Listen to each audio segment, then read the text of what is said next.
सुप्रभात। बाबा कहते हैं, मेरे प्यारे बच्चे, अभी तुम कुछ भ्रम की स्थिति में हो। किसी की बातें या कुछ ऐसा कार्य है जिस कारण तुम्हें बहुत भ्रम है, और वो सच में भ्रम ही है। सच्चाई को समझो और बाहर आओ। देखो सच्चाई को, क्या अच्छा और क्या बुरा है। कोई दो शब्द मीठे बोले, अच्छा है, मीठा बोल रहा है, लेकिन तुम रुको और सोचो समझो, क्या तुम्हारे लिए वो सही है या गलत है। क्योंकि हर एक मीठे शब्द या अच्छी चीज़ दिखने वाली सही नहीं होती है। कभी कभी कड़वी दवा भी तुम्हारे लिए बहुत अच्छी होती है। तो शायद तुम समझ रहे होगे मैं तुम्हें क्या समझाना चाहता हूँ। कड़वी दवा बहुत अच्छी है मीठी जहर से।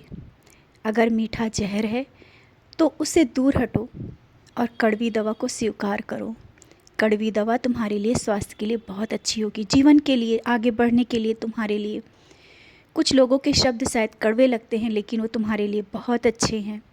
और जो अभी तुम्हें अच्छा दिख रहा है, तुम्हें लग रहा है कि सब कुछ बहुत अच्छा हो रहा है तुम्हारे जीवन में, वो सब कुछ बहुत है, लेकिन नहीं। उन बातों को समझो और तुम आगे बढ़ो, क्योंकि तुम्हें आगे निकलना है।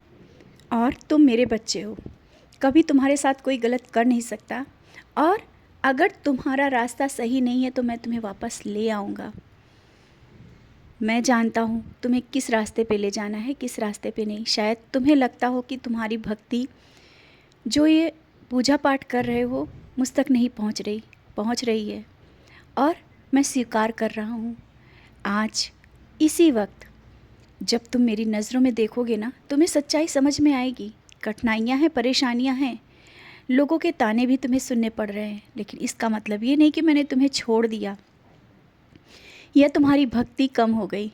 और डरते क्यों हो कि तुम मुझसे दूर जा रहे हो या दूर जाओगे?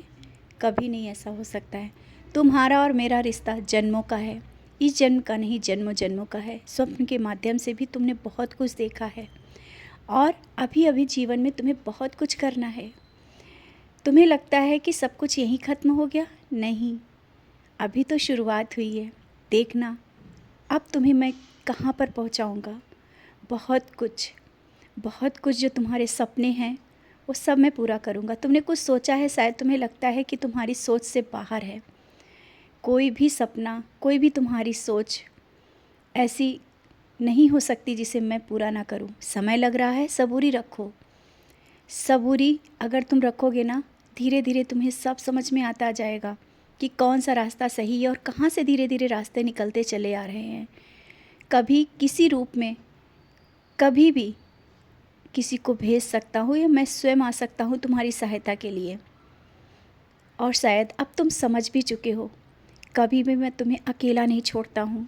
जहाँ पर जिस वक्त तुम्हें ज़रूरत होती है किसी की या मेरी, मैं किसी न किसी के माध्यम से तुम्हारे पास आ जाता हूँ और तुम्हारी सहायता कर देता हूँ। तो कहाँ से तुम अकेले हुए, और कौन कहता है तुम अकेले हो? तुम्हारा साईं तुम्हारे साथ है। अपने मन को शांत रखो और सबूरी रखो। देखना सब निर्णय कैसे अच्छे से होते चले जाएंगे। रास्ता मिलेगा और तुम बहुत कुछ अच्छा देखोगे। बच्चों के भविष्य या परिवार के लिए चिंतित हो? क्यों इतना चिंतित होते हो? कर्म कर रहे हो ना, तुम्हारा कर्म ही बहुत है। और जब तुम मेरे पास बैठ कर के सच्चरित पढ़ते हो, जब सच्चरित को हाथ में लेते हो, और तुम्हें एक अलग ही अनुभूति होती है। वो अनुभूति कैसी है तुम महसूस करो। जब तुम सच्चरित पढ़ते हो, मैं स्वयं वहाँ बैठा होता हूँ। सच्चरित पढ़ते वक्त तुम्हारा ध्यान शिरडी तक पहुँचता है। कौन पहुँचाता है? मैं पहुँचाता हूँ। तुम मुझे महसूस करते हो। यही तो भक्ति है, यही सच्ची भक्ति है, यही प्यार है। मैं तुम्हारे वश में हूँ। और जब तुम अकेले होते हो और मुझसे बात करते हो, तुम्हें बहुत सुकून मिलता है ना। तुम अकेले रहना चाहते हो मेरे साथ। यही तो भक्ति है, यही तो एक अलग प्यार है जो मुझे तुम्हारी ओर खींच कर ले आता है। बच्चे, मैं तुम्हारी भक्ति और प्यार के वश में हूँ। मैंने कहा ना, तुम मुझसे दूर नहीं हो।